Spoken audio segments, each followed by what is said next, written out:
Malapit na. Gising na gising.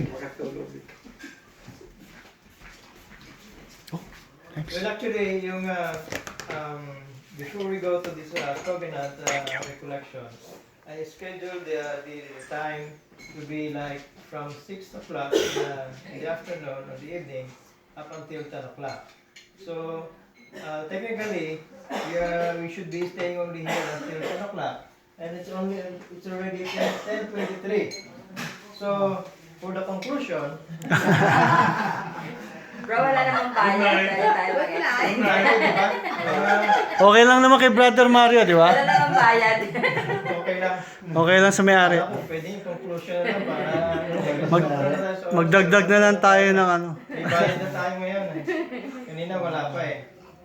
Okay, good evening brothers and sisters. Good evening. Well, you know what? Actually, yung mga diniscuss kanina, most of them were in my talk.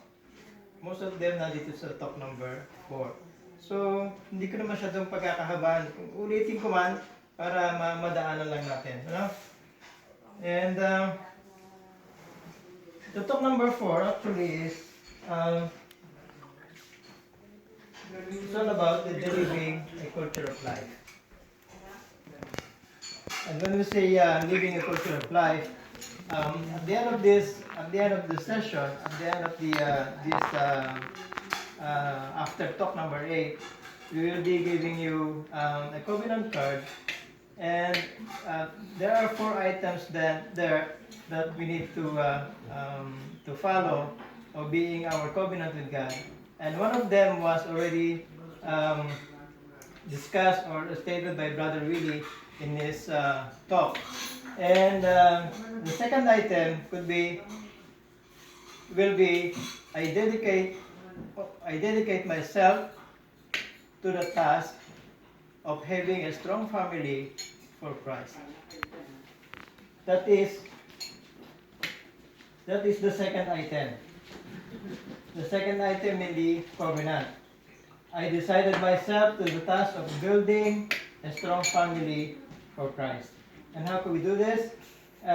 Invest ourselves in time and effort to home and family. Live out and defend the culture of life. And so, in doing this, in order to have a time and effort to the home and family, in order to have to live out and defend the culture of life, we are now here in this community. We're getting called here to renew the family and to defend life. Nabanggit na rin kanina ni Brother Jay about yung making a strong family, and that's all we need para magawa natin to have that the covenant of having or saving this community and defend the culture of life. So, like what Brother Jay said earlier, nabanggit na rin niya kanina yun, inuulit ko lang, we are in the situation wherein we don't have any control. Maraming nangyayari ngayon dito sa ating lipunan na talaga namang very rampant. Very rampant. It's like death, the culture of death is very rampant everywhere. Not only in this country but all over the place. It's all over the world. Okay? The culture of death is rampant throughout the world. So when we say death, I have the acronym for the word death. And D means divorce. The E represents euthanasia. The A represents the abortion. T being the total population control. And number 5, or the H, the homosexual union. All of these were happening in the society. Whether we like it or not, whether we have a control or not, nangyayari talaga ito sa atin. It was already stated earlier, the divorce, kung saan basta nagustuhan na lang natin o mag-asawa ng divorce, eh ganun na lang kasimple sa kanila ngayon. Hindi na sila nag-iisip. Euthanasia being implemented also here in Canada, unfortunately, sa sa government natin, talagang ano na ito, illegal na ginagawa dito. And abortion, of course, total population control by using Contraceptives. the contraceptives in the birth control, and also the homosexual unions, which is also very, ano, di ba? Masyado ng Open. accepted. Pero in the sense of, you know, our in our mindset as center as a Christ-centered human being in this community, pag nakakarinig tayo ng mga ganyan, mga homosexual unions, hindi nagiging maganda sa pandinig natin. Hindi tayo sanay. Lalo tayo mga Pilipino, hindi tayo sanay na ganyan na nangyayari sa ating lipunan. So, ito yung mga bagay na kumbaga kinakaharap natin. Tayo bilang narito sa ating community, ito yung ating problema. Isa tayo sa namumroblema dito. Isa tayo sa dapat na nakakaalam kung ano nangyayari talaga sa ating society. At ito yung ating dapat pagtuunan ng pansin. Kasi, with this, masisira yung ating family. Masisira yung ating community. Masisira yung ating bansa na ginagalawan. Lahat apektado. And to think about it, sa mga nangyayaring ito, masayang-masaya yung kalaban natin. Masayang-masaya si Satan. Hindi na niya dapat hindi na kanya kailangan gawin yung kanyang trabaho para masira ang mundo, para masira ang mga tao. Kasi tayo lang mismo mga tao gumagawa ng paraan upang itong lahat ng ito ay mangyari. Nasa atin na rin, natin dito na, nandyan lang. So what are we going to do para maiwasan natin ito? Ito yung ating battle. Ito yung ating dapat pagtuunan ng pansin. So we need the foundation of our pro-life. We are made in the image of God, and that is our identity. We are made in the image of God. And so, being created in the image of God, we also want to be like Him, in His likeness and image.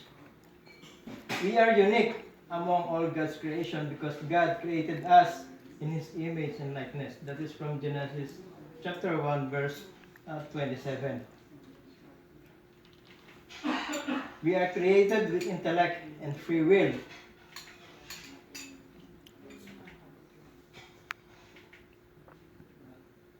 And also we are made to love. We are created with in His own image and likeness. Now, God also created us to love. And that is the gift of sexuality. We were not created to live by ourselves, but in communion with others. Hindi naman tayo nabubuhay ng tayo lamang. Kailangan natin yung ating kabiyak, kailangan natin yung ating pamilya, kailangan natin ang ating community, kailangan natin ang ating mga neighbor para mangyari lahat, para magkaisa tayo. Whoever does not love does not know God, for God is love. That is from 1 John chapter 4, verse 8. According to Pope John Paul II, love is therefore man's origin, vocation, and end.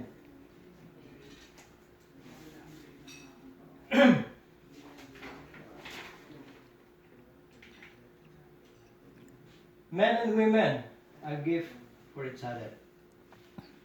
So ano bang ginagawa natin? Kailangan talaga pahalagahan natin.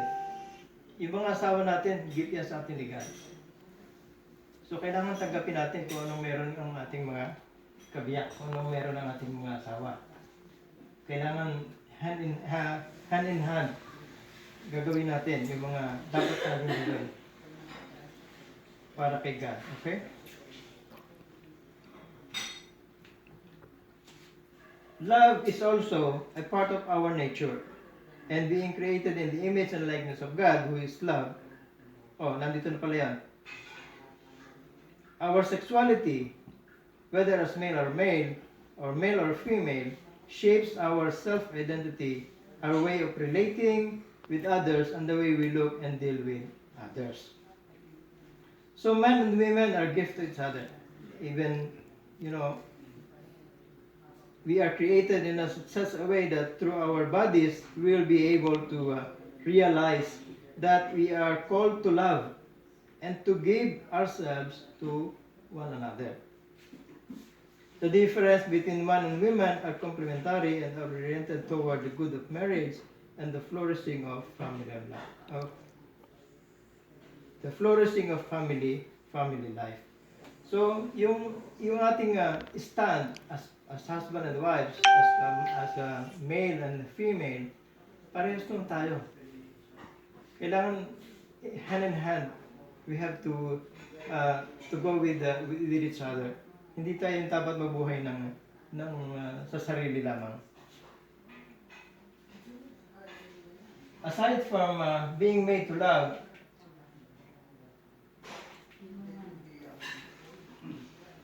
we are also called to married love. And that's the sanctity of marriage and the beauty of sex in marriage. So,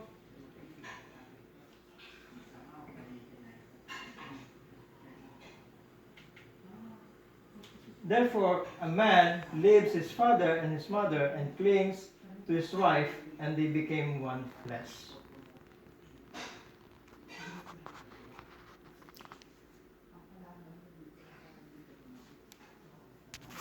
A sacrament is a visible and efficacious sign of grace. The sacrament of matrimony is a covenant by which man and woman establish in the presence of God and His church a lifetime partnership, which by nature is ordered for the good of the spouses and the procreation of children. Marriage is also a sign of God's saving power and His covenant with mankind. Marriage reflects the love of Christ. Actually, that's the bridegroom for his bride, which is the church.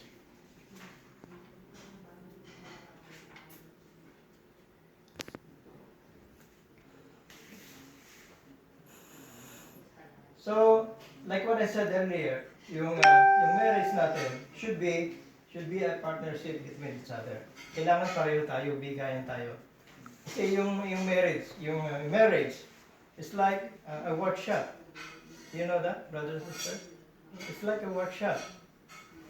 While the husband works, the wife shops. It's a workshop.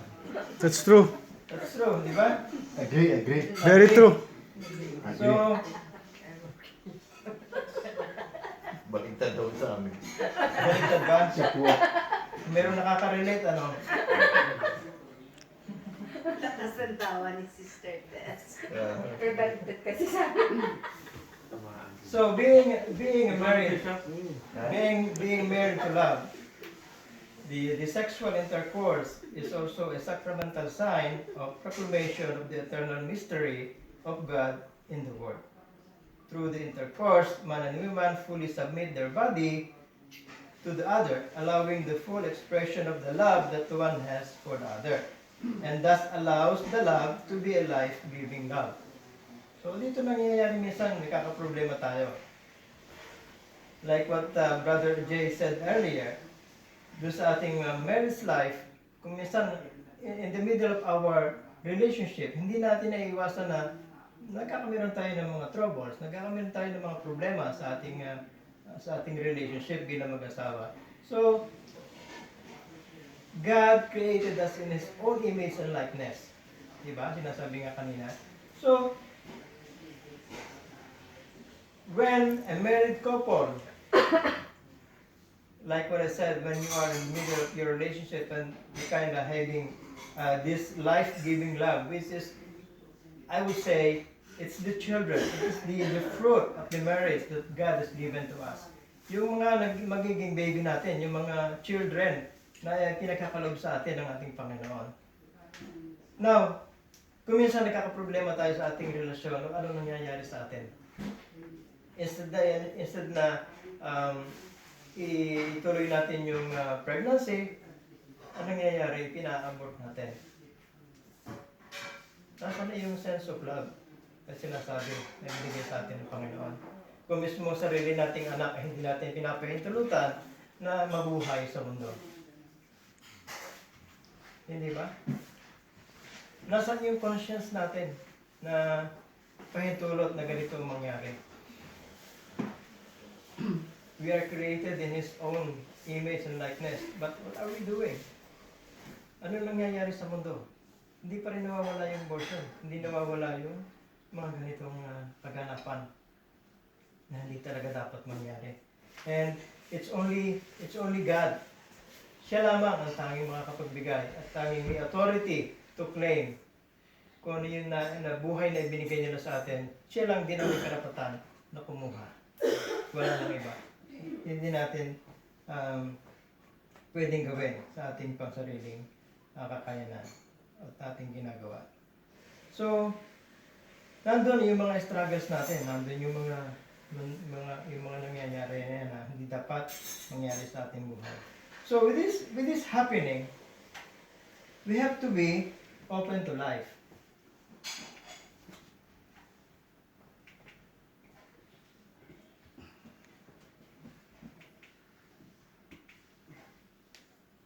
We have to be open to life.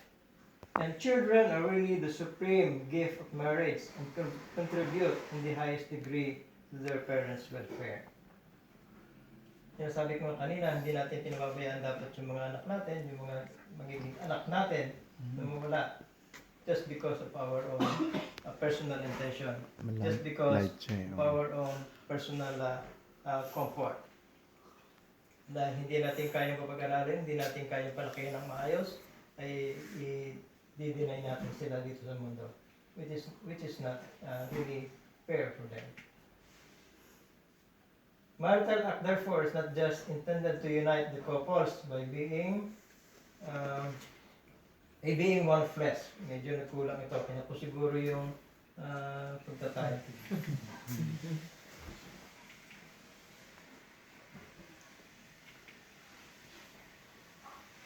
So, what is the meaning of pro-life? We're talking about pro-life. And what is the meaning of this? In our community, we are pro-life. And it means being in favor of life. Being in favor of life. So, hindi natin pinababayaan o hindi natin hinahayaan yung mga abortion, yung mga population control, yung mga homosexual unions. At dahil doon pumapasok yung pro-life activities. Okay? The value of human life as a creation of God and a gift and trust is beyond human evaluation and authority. Giving value to human life. So ito na yon. Parang paulit-ulit lang na plaka. Paulit-ulit lang natin sinasabi. We have to give value to human life. Very, very self-explanatory. As Catholics, true to the faith we have received, we are to defend the dignity and sanctity of life and to accept this responsibility no matter what the cost is. At every stage of human life, we need to uphold the care, attention to, and protection of a being that is precious in the eye of God.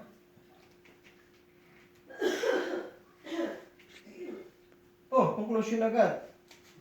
Ang bilis naman. Inaantok na ba kayo? Pero actually, hindi pa tayo conclusion. Meron na miss ako dyan. Nag-umpisa pa lang ako. Okay? Okay So, lang, bro. ha? Okay. Just conclusion. Okay lang? So,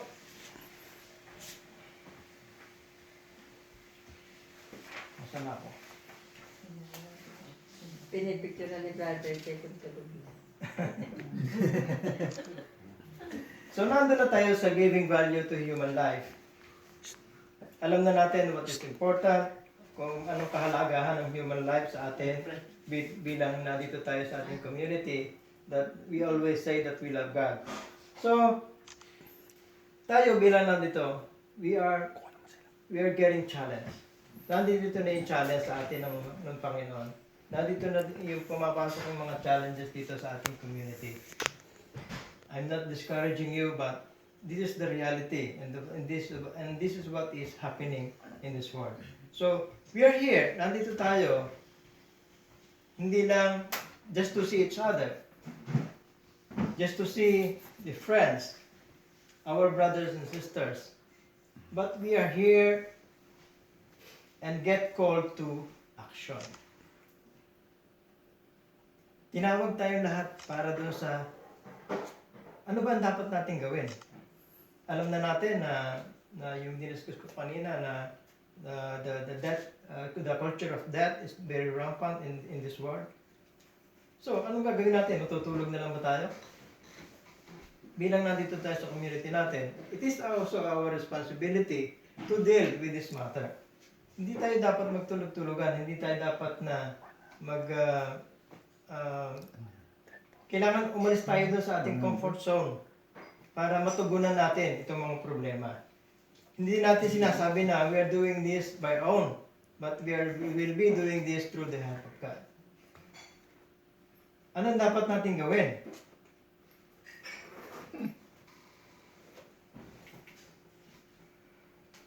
Wala na pala yun. Okay. As a young married couple like me, Just typing. Again. as a young married couple like me, like us.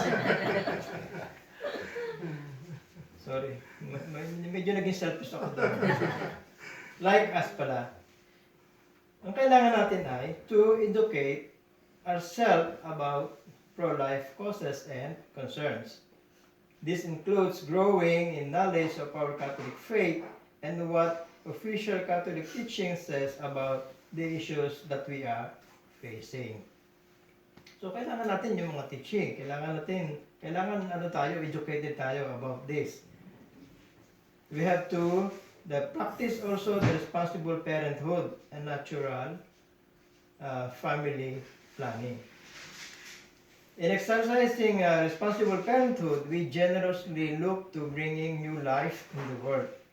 While being responsible for the care of the children, we do beget. As such, we can space births, but make use only of natural methods. By refraining from the sexual act in the fertile periods of a woman's cycle, we may avoid conception without any way distorting the fundamental meaning of sex. Bilang mga magulang, it is also our responsibility as head of the family to primarily educate our children. Kailangan turuan din natin yung ating mga anak. Kung tayo nag-aaral, umaten tayo ng mga teaching, kailangan ibahagi natin sa mga anak. At yun, mga anak natin, paglaki nila, naging couple na rin sila, yun naman ang i-share nila doon sa kanilang mga susunod pang generation. Okay? So, basically, nandoon yung ating responsibility na nakaatang sa ating mga balikat. Diba? Malalim ba yung Tagalog ko? Hindi naman. Yung gabi lang medyo malalim na. So, kailangan bilisan ko nito. So, for young children, they have to provide a balanced home environment for our children where we can truly build up their identity and their values. As the crucial and formative stage in the life of the kids, parents and family play a vital role in their formation and development. We should bring them into our community. Kung meron tayong mga kids, dalhin natin sa KFL, meron tayong KFL. Kung meron tayong mga youth, dalhin natin sa OFL. At meron din tayong mga singles, SFL natin. So, dalhin natin sila. Get them involved sa ating community. At para makatulong din natin sila. Para itong ating sinasabing problema na binanggit ko kanina ay magkatulungan tayo. Di ba? So, the youths and single professionals, they are very much, like what Brother Jay said again, they are very exposed to the media. They are very exposed to the internet, including the pornography and distorted values towards sex. Minsan hindi natin alam, may mga anak natin, ganun pala. So kailangan we have to guide them. Kailangan bantayan natin kung anong ginagawa nila. So, as a CFC FFL member, every member must be a pro-life advocate. Know about pro-life by attending community teachings, participate in community pro-life activities, consider serving in the community pro-life ministry, spread the message of pro-life as widely as possible within one's circles, and speak out against the culture of death as events unfold in society. And we are doing this every year, like what my brother said. Every year, like last Sunday, it's all over the country, I guess, na pinapahayag natin yung pro-life na, what do you call that?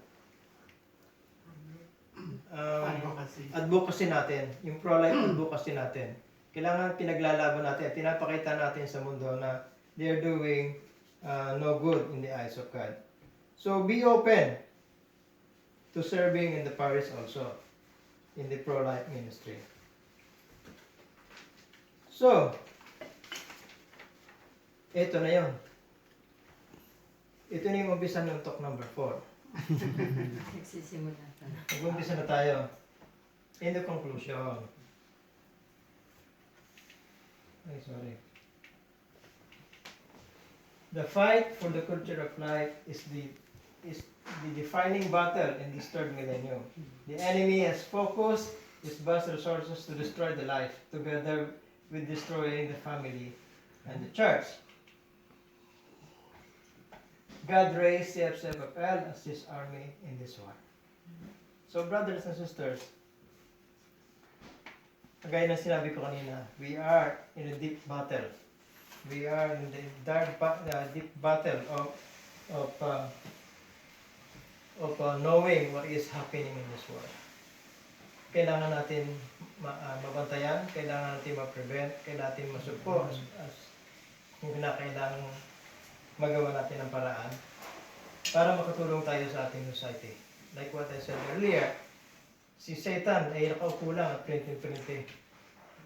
Hindi, wala siyang ginagawa, pero nangyayari yung gusto niyang mangyari. At yun ang gusto nating makontra, kumbaga, yung malabanan. Yun ang gusto nating hindi dapat mangyari. So, we being here in this community, again, the task for the tawag dito, yung responsibility is on our shoulder. So, let's all be ready sa ating service because God raised us as His army in this world.